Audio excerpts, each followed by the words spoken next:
Even as he trembled beneath the earth, bullets streaked across the sky. Smoke, fire, and screams filled the air. And in that chaos, he still carried a letter in his breast pocket. A letter from his mother. Its final line still echoes in his mind. "Wherever you go, come back alive, my son." Autumn, 1941, upstate New York. A cold wind swept through the small riverside town of Oswego. Leaves fell gently, carpeting the quiet streets in gold and brown. At 7 in the morning, a young man stood by the train station, just 20 years old. His name was James William Herbert, though everyone called him Jimmy. A worn leather jacket clung to his shoulders, a cap on his head, a paper cup of coffee in his hand. His eyes carried an unease, as if he knew something others did not. It was a time of change for America. Europe was already engulfed in war, but the United States still stood apart. Each day the radio spoke of Hitler's invasion of Poland, Britain torn by bombs, and Japan's relentless march across the Pacific. Jimmy listened to those broadcasts every night. His mother, Mary Herbert, used to say, "Don't think too much about it, Jimmy. Wars are games for powerful men. We just try to survive." But something inside Jimmy had begun to stir. He worked as a mechanic, loved the sound of engines. His father, William Herbert, Sr., was a veteran of the Great War. He often told his son, "War isn't just death, son. Sometimes it's the fight for justice." Jimmy didn't know then how terribly he would learn the meaning of those words. Newspaper, December 7th, 1941, Pearl Harbor. While at work that morning, a frantic voice crackled from the radio. "Japanese planes attacked Pearl Harbor. Multiple ships down." The world froze. Shops closed. People gathered around the radios. Someone shouted, "This means war! America's going to war!" That night, Jimmy sat at home silent, unable to eat. His mother asked, "What's wrong, Jimmy?" He said quietly, "Mom, I'm enlisting. I'm joining the Marines." Tears welled in Mary's eyes. She knew nothing could stop him now. She simply whispered, "Then promise me, write me a letter every week." Jimmy nodded.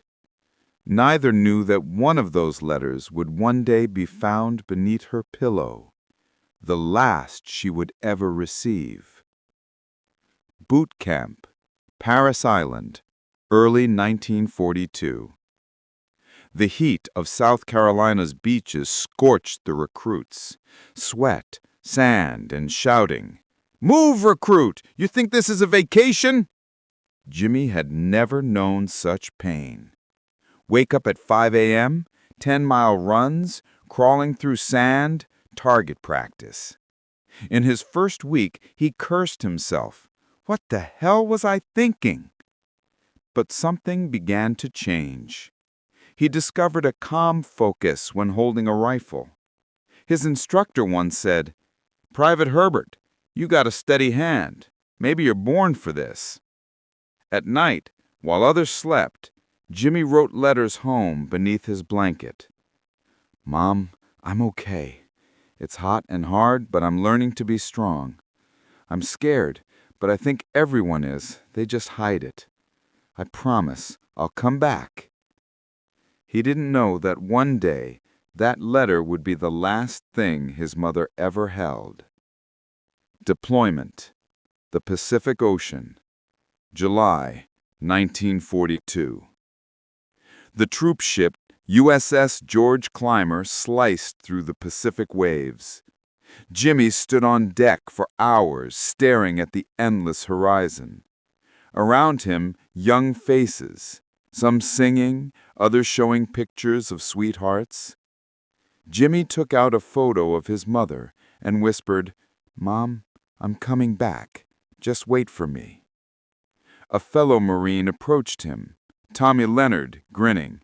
"Hey, Jimmy, think this is a cruise? Wait till you smell jungle rot." They laughed. Two strangers turned brothers. Their destination?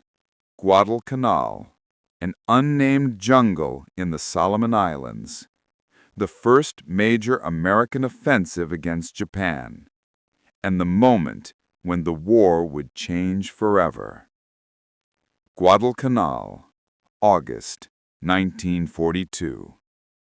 Dense jungle, wet air, roots beneath the soil, and death hiding in every shadow. Jimmy was now part of the 1st Marine Division, assigned to defend Henderson Field, a vital airstrip that could decide the fate of the Pacific. Rain, mud, malaria, survival was the only mission. At night, the cries of "Banzai" echoed through the dark. Bullets flew from nowhere. Jimmy's fear turned into numb resolve. The Battle of Henderson Field. Mid-August, the sky erupted. "Zeros incoming!" Japanese Mitsubishi fighters dived. Explosions tore through the airfield. Jimmy and his men scrambled into foxholes. "Keep your heads down!" A plane crashed near them. Jimmy ducked. The world went white. When he opened his eyes, his comrade, Corporal Reyes, lay lifeless beside him. The field burned, but someone shouted, "Marines, hold the line!" And Jimmy understood. After fear comes duty. Rain, rot, and malaria. Guadalcanal wasn't just a battle. It was slow death. Torrential rain, leeches, hunger, fever. Jimmy awoke one morning shaking violently, 103 degrees Fahrenheit. A medic said, "You got the fever, Sergeant. Rest." But rest meant weakness, and weakness meant death.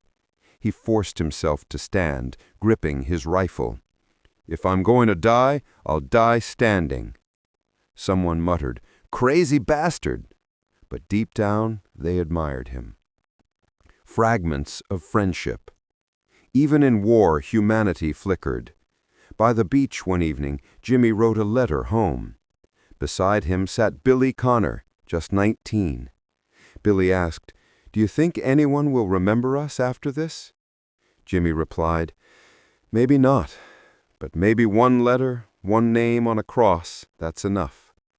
Billy smiled. "If I die, will you write to my mom?" Jimmy nodded silently. 2 weeks later, Billy was gone, killed by a grenade. That night, Jimmy wrote to his mother, "Your son fought bravely. He didn't scream. He smiled." It was the first of many last letters he would write. Night assault. August 31, 1942, 2:30 a.m. No moon, heavy clouds. Then the scream, "Banzai!" Hundreds of Japanese soldiers stormed the trenches. Bayonets flashed. Explosions tore through the ground. Jimmy manned the machine gun. "Reload! Reload!" Out of bullets, he grabbed spare rounds from Tommy's old helmet and kept firing. By dawn, the jungle floor was carpeted with bodies. Among them lay a Japanese soldier, clutching a family photo, a wife and 2 children. He placed it gently in his pocket, not as a trophy, but as remembrance. That night he wrote, "Mom, today I killed a man. I don't know who he was, but there was peace on his face. Maybe his mother waits for him too." The Bloody Ridge, September 12 to 14, 1942, the Battle of Edson's Ridge. 800 Marines held against 3,000 Japanese. The ground shook with endless fire. Jimmy's hands burned from gunfire, but he fought on. Captain Edson shouted, "Hold your ground! No one passes this ridge!" By dawn, the hill was red with blood. Jimmy knelt, scooped a handful of earth, red, heavy, sacred. It was part of him now. A day of sunlight. After months of horror, a rare break came. Ships brought rations, bread, canned fruit, cigarettes. Jimmy lit one and stared at the sunrise. A young Marine asked, "Sergeant, do you ever get used to this?" Jimmy exhaled smoke. "You never do. You just stop asking why." End of chapter. By October, Guadalcanal was in American hands, but no one celebrated. Jimmy wrote, "War changed me, Mom. Survival isn't just breathing. Sometimes it's standing for others." He took out the Japanese soldier's family photo, wiped off the dirt, and whispered, "Maybe he got home before me." A New Order. September 1944, 2 years later. Guadalcanal was over. Sergeant James W. Herbert was now hardened, scarred, hollow-eyed. New mission, Peleliu Island, Palau Group. Objective, capture the airfield. Estimated duration, 4 days. Everyone laughed. They knew 4 days could mean forever. The Beach of Fire. September 15th, 1944. Dawn. Rows of ships off the coast of Peleliu. The air was heavy, too quiet. Jimmy checked his rifle beside Corporal Red Miller, once a circus clown. "Smells like hell's cookin' breakfast," Red joked. Then, boom! Japanese artillery struck. The sea boiled in fire. Jimmy shouted, "Go! Go! Go!" The moment they landed, chaos erupted. Bullets tore men apart. Smoke and screams filled the air. Bodies littered the sand. Jimmy dove into a crater, heart pounding. A man beside him was missing a leg. Another held his own hand, crying. This was no paradise. This was hell. Men in fire. After 2 days, the beach was theirs, but at a cost. Only 12 men remained in Jimmy's platoon. They pushed inland toward the airfield, beneath a blazing 110-degree Fahrenheit sun. No water, no food, the smell of death everywhere. A dying Marine begged for water. The medic whispered, "No water, only morphine." Jimmy knelt, giving him the last drop from his canteen. "Hold on, kid." The boy smiled faintly. "You look like my brother." Then he was gone. Beneath the Black Hill. By the 3rd morning, they reached Umurbrogol Ridge, later called Bloody Nose Ridge, a fortress of caves and tunnels. The Japanese would die before surrendering. Red looked at Jimmy. "You ready, Jimmy?" Jimmy nodded. As they climbed, explosions tore the rock. A grenade blew off Red's arm. He didn't scream, only said, "Tell my girl I kept my promise," then fell. Jimmy stood motionless, the world reduced to his own heartbeat. He was alone. The Cave of Death. 3 weeks of grinding horror. Cave after cave, smoke, screams, gunfire. Jimmy became a machine. Inside one dark tunnel, he found the Japanese soldier, unarmed, holding a child's photo. Jimmy raised his gun, but couldn't fire. The man looked at him silently, then pulled a grenade pen. The blast threw Jimmy back. When he crawled out, dazed, he whispered, "He chose his own death." That night he wrote, "Mom, today I learned living is sometimes harder than dying. Billy Connor's promise. One night, in heavy rain, Jimmy pulled a soaked paper from his pocket. Billy Connor's mother's address. He swore to keep that promise, to tell her her son died brave. He looked to the thunderous sky and murmured, "We all have mothers waiting, don't we?" The lightning answered, "Yes."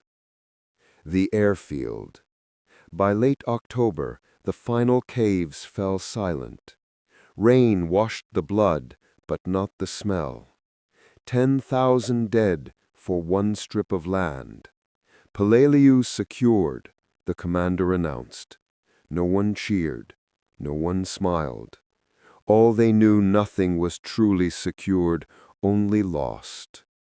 The letter.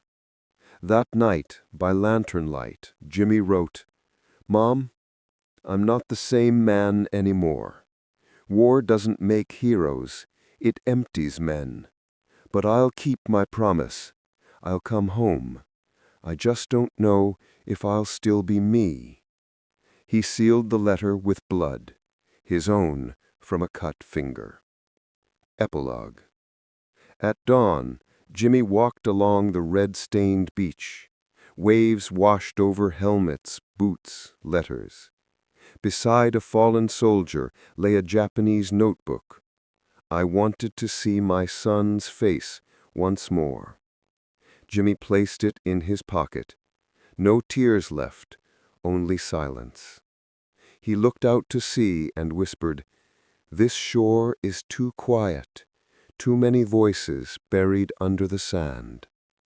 As the camera fades, we see the sun rising, waves glistening, and one man standing alone. A soldier who left not only his body, but his soul on the battlefield.